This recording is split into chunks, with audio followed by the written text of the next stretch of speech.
BEd प्रथम semester के सभी छात्र ध्यान देंगे कि आपके तृतीय प्रश्न पत्र शैक्षिक प्रशासन प्रबंधन पर्यावरण शिक्षा एवं स्वच्छता में कल हमारी आपकी चर्चा क्लासरूम मैनेजमेंट की हुई थी। उसी के अगले क्रम में आज हम आपको इसमें एक टॉपिक है, क्योंकि उस दिन हमारी आपकी चर्चा सिर्फ इस बेसिक पर हुई थी कि क्लासरूम के मैनेजमेंट में शिक्षक की कैसी वेशभूषा होनी चाहिए, कैसे उनको कार्य करना है। आज हमारी आपकी चर्चा होगी कक्षा प्रबंधन के आयाम पर। उस आयाम में जैसे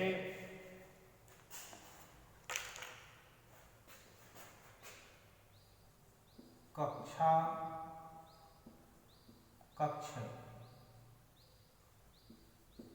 प्रबंधन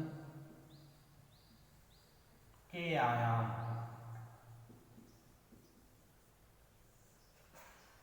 अब इस आयाम में कुल 4 चीजें होती हैं।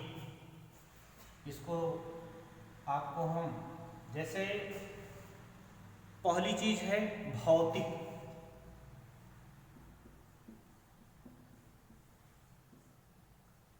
दूसरी चीज है मनोवैज्ञानिक,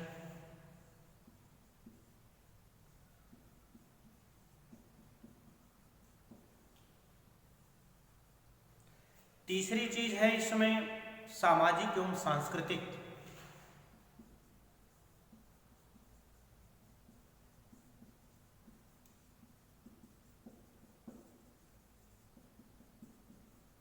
और चौथी चीज है नैतिक।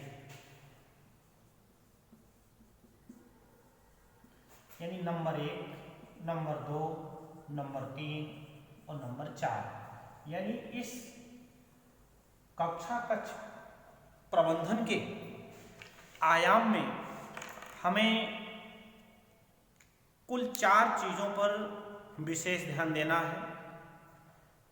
यानी भौतिक जो आयाम है उसका वातावरण कैसे होना चाहिए, मनोवैज्ञानिक आयाम जिसे कहते हैं, सामाजिक एवं सांस्कृतिक आयाम जिसे कहते हैं, और नैतिक आयाम किसे कहते हैं। सबसे पहले हमारी आम की चर्चा भौतिक आयाम के वातावरण पर होती है। कक्षा कक्ष का शैक्षिक संस्थान की एक क्रियात्मक इकाई है। संस्था का संचालित करने वाले संस्थापक या प्रबंधन इस स्थल के संबंध में निर्णय लेते हैं।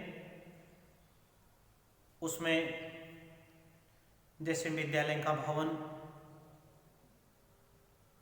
मैदान, प्रयोगशालाएं, पुस्तकालय और क्लासरूम की रूपरेखा तैयार करते हैं।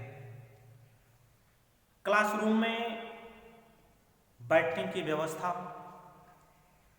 यानी क्लासरूम ऐसा हो जिसमें अच्छे ढंग से एक वेंटिलेटर हो, अर्थात प्रकाश और वायु की व्यवस्था होनी चाहिए, जिससे बैठने वाले बच्चों में किसी भी तरह का सफोकेशन ना हो। उसमें फर्नीचर है, श्यामपट्ट है,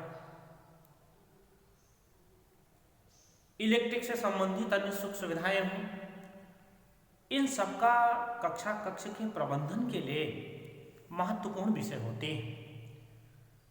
प्रबंधन के रूप में अध्यापक को कक्ष के यानी क्लासरूम के भौतिक वातावरण की, इन सुविधाओं की जांच करनी होती है। और जांच क्यों करता है? ताकि जब हम अधिगम के लिए क्रियान्वयन हो तो किसी भी तरह की कोई असुविधा उत्पन्न नहीं होनी चाहिए। और यदि इतने सब कुछ संसाधन मौजूद हैं तो किसी भी तरह का कहीं कोई क्लासरूम में अव्यवस्था नहीं हो सकती। यानी इतनी चीजें क्या हो गई कि इस क्लासरूम के यानी कक्षा कक्ष प्रबंधन के आयाम में ये क्या हुआ, भौतिक जो आयाम था इसमें इतनी चीजें होनी चाहिए। अब बात आती है कि जैसे आज तो इतनी सब चीजें देख रहे हैं, जब हमारे देश में प्राचीन काल की शिक्षा व्यवस्था का जब आप अध्ययन करें तो क्लासरूम गुरुकुल में गुरु का घर यानी पेड़ों के नीचे कंदराएं हुआ करती थी। वहां ना तो भवन थे, ना डेस्क बेंच थी। गुरुजन एक चबूतरे पर बैठते थे, सभी विद्यार्थी जमीन पर बैठ करके, क्योंकि उस समय की शिक्षा जो थी पूर्णतः मौखिक थी। और आज तो हमारे आपके पास बहुत सारे संसाधन हैं, बहुत सारी सुख सुविधाएं हैं, लेकिन उस समय सब कुछ अभाव था। लेकिन उस समय का भी क्लास का जो मैनेजमेंट था डिसिप्लिन के रूप में, शिक्षण अधिगम के रूप में, वो सब बहुत यूनिक था। आइए दूसरी चर्चा हम आपसे इसमें आयाम में करते हैं, मनोवैज्ञानिक आयाम। देखिए जो मनोवैज्ञानिक आयाम है इसमें एक बात हम आपको बताते हैं। आपने नाम सुना होगा अभिप्रेरणा का। अभिप्रेरणा अधिगम का हृदय होती है। यानी किसी भी कार्य को करने के लिए हमारे पास क्या होना चाहिए, अभिप्रेरणा होनी चाहिए। अभिप्रेरणा, अभिप्रेरणा अधिगम, अधिगम अभिप्रेरणा का हृदय होती है।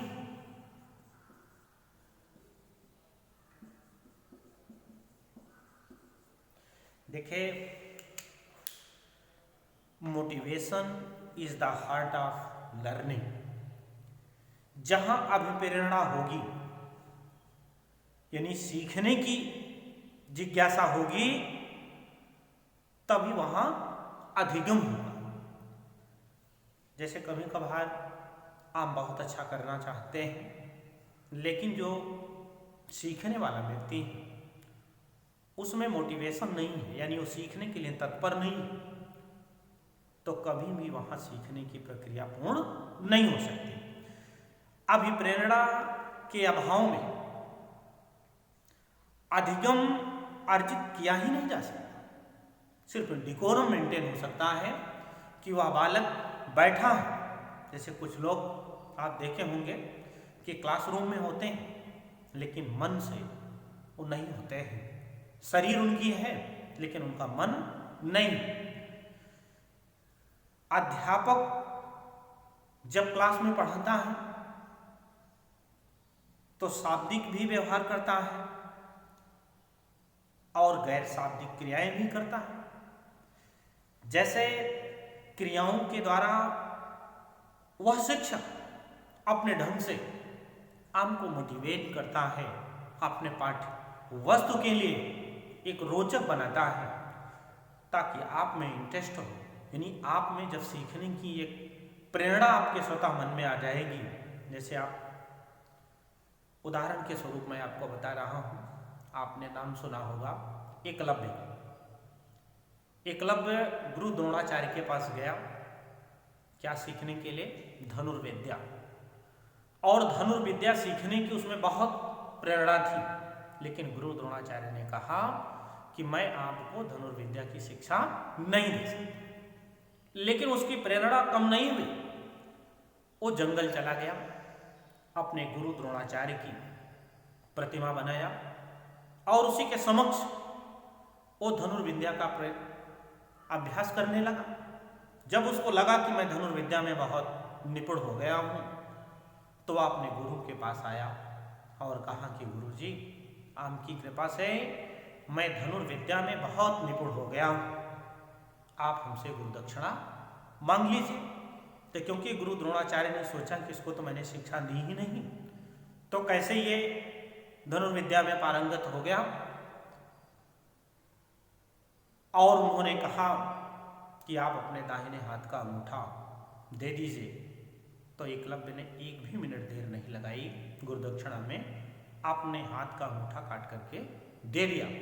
उससे अर्थात कहने का जो मेरा भाव है, जो कहने का मेरा जो बात है, वो ये है कि यदि आप में मोटिवेशन है, यानी आप में सीखने की प्रेरणा है, तो आप कहीं भी रह करके बहुत अच्छा सीख सकते हैं। क्योंकि जो शिक्षक है वह आपको, जैसे आपने सुना होगा कि वांछनीय व्यवहार करके, वांछनीय माने जैसे क्लास आप पढ़ते हैं, आप कोई कार्य आपने नहीं किया तो शिक्षक डांटता है। जिसको आप टीचिंग स्किल में जब पढ़ेंगे तो पुनर्बलन आता है, यानी शाब्दिक और अशाब्दिक पुनर्बलन भी करेगा। वह छात्रों की जितनी अपेक्षा होती, जितनी आकांक्षा होती है, वह शिक्षक चाहता है कि उससे अधिक उसका स्तर हम ऊंचा कर ले जाएं अपने विषय में, अपने पाठ्यक्रम में। क्योंकि क्लास का जो प्रबंधन है, अध्यापक के सम्मिलित होने से, यानी छात्रों की सहभागिता से वहाँ प्रोत्साहन मिलता है। जैसे कभी आपने देखा होगा कि जैसे शिक्षक ने कोई प्रश्न किया और बच्चे ने उत्तर दिया, तो गुरुजी उसको शाबाश कहते हैं, गुड कहते हैं, वेरी गुड कहते हैं। क्यों कहते हैं? ताकि अन्य बच्चों में भी ये मोटिवेशन हो कि यदि आज हमने भी बताया होता तो गुरुजी हमको भी पुरस्कृत करते, प्रशंसित करते और हमको भी कहते। क्योंकि देखिए, छात्रों की सहभागिता और अधिगम के मनोवैज्ञानिक आयाम की बहुत महत्वपूर्ण भूमिका होती है। यदि इस तरह से हो गया, यानी सब साइकोलॉजिकली रूप में बैठ करके क्लास को सीखने की यदि प्रेरणा बना लिए, जैसे मैं ऑनलाइन क्लास पढ़ा रहा हूँ, बहुत सारे बच्चे ऐसे भी होंगे वो सिर्फ डिकोरम है, यानी पढ़ते ही नहीं, उनको लगता है कि ये कोई मतलब नहीं, तो वह उनकी अपनी साइकोलॉजी है। इसीलिए motivation is the heart of learning, यानी हमको अभिप्रेरणा अधिगम का हृदय होती है। इसलिए हमको किसी भी कार्य को, चाहे शिक्षा का हो, चाहे सामाजिक हो, चाहे राजनैतिक हो, चाहे आर्थिक हो, किसी भी कार्य को करने में हमारे समक्ष क्या होनी चाहिए? प्रेरणा होनी चाहिए। यदि प्रेरित होकर के जब हम किसी कार्य को करते हैं तो उस कार्य को बहुत अच्छा करने की कोशिश करते हैं। तीसरी बात आती है सामाजिक और सांस्कृतिक आयाम।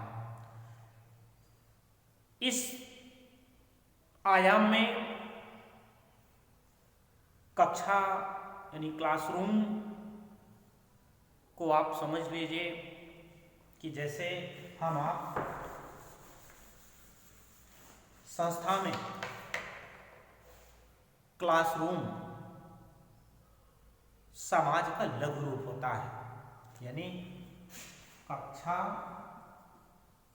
संस्था में समाज का लघु रूप होता है। कैसे होता है लघु रूप? कक्षा में आप वांछनीय मीन्स जो कक्षा के जैसे बच्चे होते हैं आपस में एक दूसरे का कोऑपरेट करते हैं, यानी सहयोगात्मक भाव होता है और वही से उनके मन में सामाजिकता का भाव उत्पन्न होता है। और जब इस वातावरण के माध्यम से वे धीरे धीरे उनमें नए समाज की एक परिकल्पना हो जाती है। जैसे कभी आप बच्चा जब घर में बड़ा होता है जब थोड़ा सा बड़ा होता है तो अपने आस पड़ोस के बच्चों के साथ जब वो खेलना शुरू करता है तो उसको वहाँ क्या मिलता है, एक जहाँ अकेले खेलता था, फिर 2-4 के साथ खेला, फिर जब क्लासरूम में आया यानी विद्यालय जब आने लगा तो उसके क्लास में बहुत सारे बच्चे मिलने लगे। तो धीरे धीरे हुआ क्या कि नए समाज का आकार उसको मिलने लगा। और कक्षा के जब आया मतलब पढ़ने के लिए यानी प्रबंधन में जब आया तो सामाजिक और सांस्कृतिक दोनों वातावरण का शामिल हो जाता है। अब जब शामिल होता है तो कौन कौन सी चीजें होती हैं, जैसे अध्यापक और छात्र के संबंध।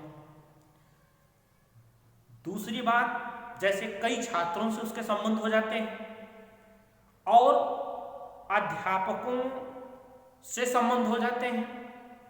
अध्यापक एवं संस्थान के मध्य एक जो मुखिया होता है, जो प्रिंसिपल होता है, जो श्रेष्ठ जन होते हैं उनके बीच जाता है। यानी अध्यापक को अपने छात्रों की पृष्ठभूमि, उनके पूर्व व्यवहार, अधिगम की क्रियाएं और उनकी रुचि का ज्ञान होना चाहिए। यदि इन सब तथ्यों को ध्यान में रख करके जब आप क्लास का मैनेजमेंट बनाएंगे तो निश्चित रूप से बहुत अच्छा होगा। चौथी चीज आती है नैतिक आयाम। नैतिक आयाम से छात्रों में जैसे भावनाएं हुई, अभिवृत्तियां हुई, नैतिकता हुआ, ये सभी पहलू उसमें सम्मिलित होते हैं। अध्यापक अपनी कक्षा का नेता और अपने छात्रों के लिए आदर्श होता है।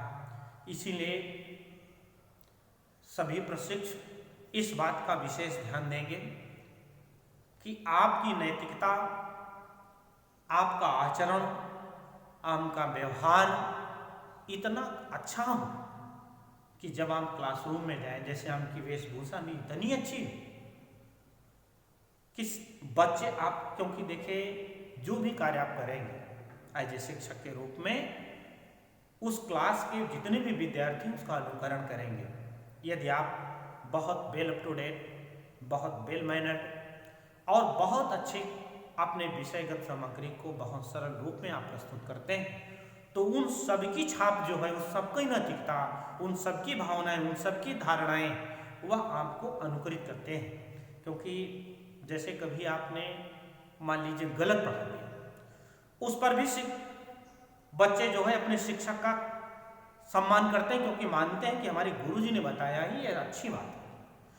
इसलिए अध्यापक की तरह दिखना और व्यवहार करना और अपनी क्लास की अनुशासन और आचरण का पालन करना चाहिए, ऐसा जिसमें मूल्य आधारित होना चाहिए। यदि ऐसी नैतिकता, यदि ऐसा आप कार्य आपके द्वारा हो रहा है तो निश्चित रूप से आपकी क्लास का जो प्रबंधन है वो बहुत ही अच्छा होगा। अब जैसे इसमें एक बात आपसे और करते हैं, जैसे कक्षा प्रबंधन के प्रिंसिपल्स क्या होते हैं, सिद्धांत क्या होते हैं। जैसे इसमें एक सामान्य सिद्धांत होता है। अब जो सामान्य सिद्धांत होता है, सामान्य सिद्धांत, अब सामान्य सिद्धांत को योजनाबद्ध ढंग से सीखा और उसका प्रयोग कर सकते हैं, क्योंकि सामान्य सिद्धांतों का जो प्रयोग है विभिन्न स्थितियों में किया जा सकता है। उन समस्याओं से निपटने के लिए अध्यापक को सशक्त आधार प्रदान करते हैं। इसके लिए हमें कुछ चीज़ों पर ध्यान देना चाहिए। जैसे पहली चीज आत्मनियंत्रण। अध्यापक का लक्ष्य केवल बाहरी नियंत्रण का प्रयोग करना होता है, बल्कि अपना आंतरिक नियंत्रण को भी हमें डेवलप करना चाहिए। यानी ये समझना चाहिए कि हम कहाँ कितने अच्छे ढंग से उसको मतलब रिजर्व पर्सनल। दूसरी बात आती है समझ और स्वीकृति।